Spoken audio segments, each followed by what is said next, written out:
Hello hello, आज हाम्रो यात्रा जाँदैछ पाल्टाङ्गे इलाम कन्यामदेखि परतिर पाल्टाङ्गे भन्ने ठाउँमा हामी घरबाट लाग्यौँ। त्यसपछि मद्राबाट राजमार्ग हुँदै हुँदै जाँदैछौँ। पेन्चोक निस्किन्छौँ, त्यहाँबाट उत्तरतर्फ इलाम रोड निस्किन्छौँ। अब इलाम रोड निस्क्यौँ, सुनमै पुग्यो। त्यहाँबाट उभिँदै जाँदैछौँ।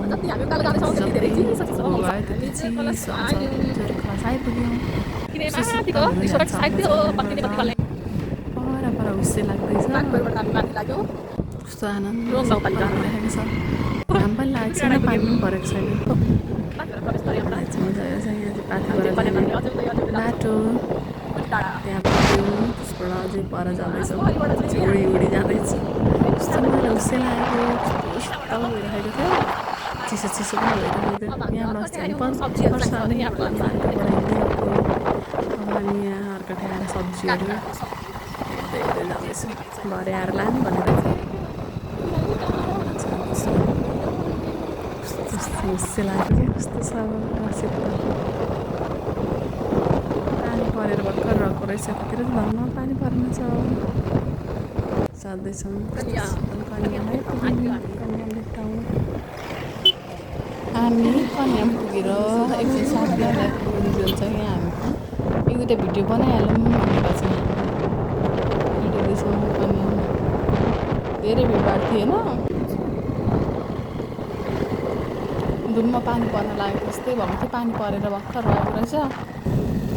त्यसपछि हामी जाँदैछौँ, साइड लगाउने कहाँ एकछिन भन्दै हिँड्दैछौँ। अब यहाँ रोकेर हामी भिडियोहरू बनाउन थाल्यौँ। एकछिन रमाइलो गर्दै गर्दै टिकटक भिडियोहरू बनायौँ।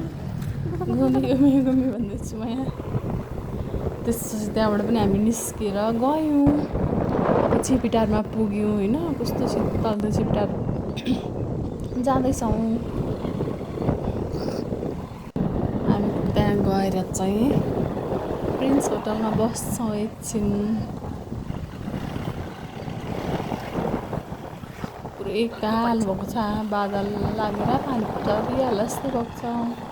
अनि पानी चाहिँ नपरोस् भगवान्, पानी नपरोस् भन्दै भन्दै हिँड्दैछौँ। पाल्टाङ्गे जाँदैछौँ अनि साथीको होटलमा पुग्यौँ।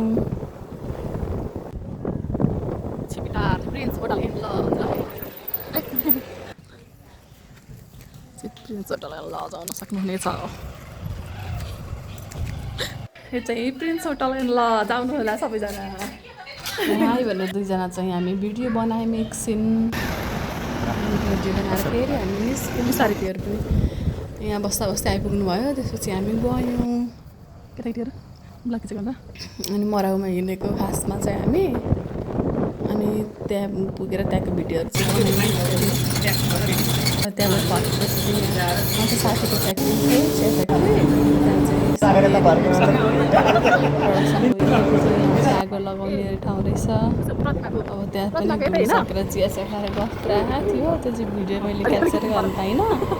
त्यसपछि हामी फर्क्यौँ। पानी पर्छ भन्दै भन्दै फर्किँदै थियो। मैले पनि पानी पर्दै रहँदै खाना बसेको थियौँ, पानी कस्तो आयो। खाजा खाँदै बस्यौँ एकछिन। पानी पर्दैछ, हामी हेर्दैछौँ। पानी कम्ती भएपछि हामी निस्क्यौँ भनेर बस्यौँ। त्यसपछि हामी निस्क्यौँ। अब पानी अलिक रहेको छ, अँध्यारो भएको छ, ठुलो पानी होला जस्तै भएको छ सबैतिरबाट। त्यसपछि हामी फटाफट हिँड्यौँ त्यहाँबाट। अनि फेरि बाटोबाट चाहिँ अर्कोटिबाट अलिअलि सब्जीहरू पनि लैजाउँ न, यहाँ पाहाडतिरको बेला काँक्राहरू के पाइन्छ सब्जीहरू भन्दै हेऱ्यौँ। त्यहाँबाट सब्जीहरू लिएर जाने भनेर गयौँ। अनि काँक्रा लग्यौँ, अनि सागहरू लग्यौँ। त्यसपछि त्यहाँबाट निस्केर हामी हिँड्यौँ। पानी पर्न आएको, अब हामी मात्र पानीले भेट्छ भनेर डरले नि हामी उडेको अब केही नकिनिकन दबाई भन्दा सानो पानी हाल्नु बसाइसक्यौँ। त्यसपछि भयो साथीहरूलाई फोन गरेको त उहाँहरूलाई पानीले भेटेछ, उहाँहरू पानीमा रोक्नु भएछ। यत्रो ठुलो पानी आउनु लाग्दैछ हामी गएपछि बिचमा पानीले भेट्यो हामीलाई पानी खिच्न थाल्यो त्यति बेलाको चाहिँ मोबाइल बित्छ भनेर हतार ब्यागमा राखेँ बिच बाटोमा चाहिँ कस्तो पानी आयो अब यता आउँदा त पानी नै छैन हामी चाहिँ भिज्दै जब पनि जाउँ भने यता त छैन पानी नै कस्तो उज्यालो छ हामी छक्क पऱ्यौँ त्यसपछि घर आइपुग्यौँ